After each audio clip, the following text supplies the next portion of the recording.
के उत्तरी ध्रुव पर बसा ग्रीनलैंड। ये दुनिया का सबसे बड़ा आइलैंड यानी द्वीप है, जिसका 80% इलाका बर्फ की 2 से 3 किलोमीटर मोटी चादर से ढका है। 17 लाख वर्ग किलोमीटर से भी ज्यादा विशालकाय ग्रीनलैंड की ये बर्फ की चादर अब तक दुनिया की प्यास बुझाती रही है, लेकिन अब यहीं से दुनिया के विनाश की चेतावनी आ रही है। अमेरिकी स्पेस कंपनी नासा के मून मिशन को झटका। नासा के मिशन शक्तिशाली रॉकेट आर्टेमिस 1 की लॉन्चिंग टली। इंजन में तकनीकी खराबी के बाद टाली गई लॉन्चिंग। अमेरिकी स्पेस एजेंसी नासा के आर्टेमिस 1 मिशन को बड़ा झटका लगा है। आखिरी वक्त में इस मिशन की लॉन्चिंग को रोक दिया गया है। दरअसल नासा आज अपने सबसे शक्तिशाली रॉकेट आर्टेमिस 1 की लॉन्चिंग करने जा रहा था, लेकिन लॉन्चिंग से कुछ देर पहले इसमें तकनीकी खामी देखी गई। नासा ने ट्वीट कर इसकी जानकारी दी है। नासा ने कहा है कि आज आर्टेमिस 1 की लॉन्चिंग नहीं होगी क्योंकि टीमें इंजन में एक गड़बड़ी पर काम कर रही हैं। टीमें डेटा इकट्ठा करना जारी रखेंगी और आपको लॉन्च के अगले प्रयास के बारे में अपडेट किया जाएगा। विश्व बैंक का एक स्वतंत्र पैनल उत्तराखंड के चमोली जिले में निर्माणाधीन Vishnugarh Pipalkoti hydro electric project की जांच करेगा। 80 से अधिक स्थानीय निवासियों और पर्यावरणीय कार्यकर्ताओं की शिकायत करने के कारण वर्ल्ड बैंक ने इंक्वायरी के लिए पैनल को आदेश दिया है। निवासियों की शिकायत थी कि बांध से स्थानीय लक्ष्मी नारायण मंदिर को खतरा है, जिसे ASI यानी कि भारतीय पुरातत्व सर्वेक्षण द्वारा ऐतिहासिक और सांस्कृतिक महत्व का माना जाता है। यह मंदिर श्रद्धालुओं और पर्यटकों की वजह से स्थानीय निवासियों की आजीविका का मुख्य आधार भी है। आपको बता दें कि विष्णुगढ़ पीपलकोटी जल विद्युत परियोजना उत्तराखंड राज्य के चमोली जिले में गंगा नदी की एक प्रमुख सहायक नदी अलकनंदा पर स्थित है, जिसका निर्माण Tehri hydro power development corporation द्वारा किया जा रहा है। परियोजना मुख्य रूप से विश्व बैंक द्वारा वित्त पोषित है, जिसे 2011 में स्वीकृत किया गया था। इसे जून 2023 में पूरा करने का प्रस्ताव है।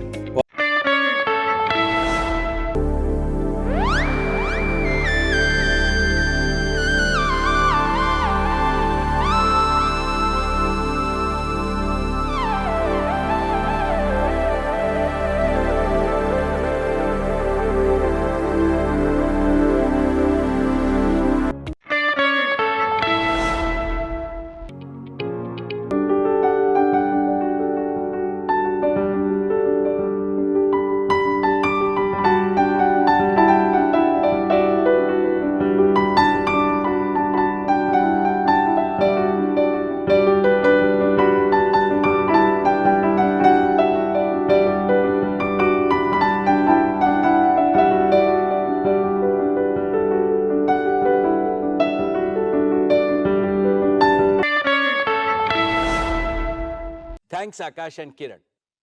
Friends, we are also privileged to have some of the world's leading technology players as our strong partners in our Made in India 5G collaboration. We are excited to work with Meta in realizing our vision of bringing the benefits of immersive technology to everyone. We believe India's vibrant digital ecosystem can play a critical role in shaping the metaverse and bring new possibilities in education, healthcare, and commerce 4.0. We are working with Google to develop ultra-affordable 5G smartphones for India and to leverage the advanced capabilities of Google Cloud to offer Jio's private 5G stack and other 5G-enabled solutions to both domestic and global users at scale. We are partnering with Microsoft to expand the Azure ecosystem in India and to develop a vibrant ecosystem of cloud-enabled business applications and solutions, especially for small and medium businesses. We are working with Intel on technologies used in Jio's cloud-scale data centers and 5G edge locations and in infrastructure for cutting-edge applications like artificial intelligence. And we have well-established relations with leading global network technology providers like Ericsson, Nokia, Samsung, and Cisco. Beijing के बाद Bengaluru Asia की second top tech hub बन चुकी है। जी हाँ, यहाँ पे ये रिपोर्ट देख सकते हो। और ये भी देख लो कि बेंगलुरु के बाद एशिया जो पैसिफिक है वहाँ पे चेन्नई, हैदराबाद, दिल्ली है। और बेंगलुरु की टॉप कंपनी की बात करें, टेक टॉप कंपनी की, तो यहाँ पे देख लो विप्रो हो गई, एसेंचर हो गया, इन्फोसिस हो गया, अमेजन हो गया, TCS हो गया। बाकी डिटेल्स देख सकते हो। बारिश होने के बाद से रात के तापमान में भी 6 से 7 डिग्री की गिरावट आई है। मौसम केंद्र की पूर्वानुमान के रिपोर्ट के अनुसार 29 अगस्त से 3 सितंबर तक सामान्य बादल छाए रहेंगे। 1 या 2 बार हल्के मध्यम दर्ज की बारिश होने की संभावना है। दोस्तों, रविवार को रांची का अधिकतम तापमान 38.8 डिग्री, जमशेदपुर का अधिकतम 37.7 डिग्री और अधिकतम 31.2 डिग्री रिकॉर्ड दर्ज किया गया है।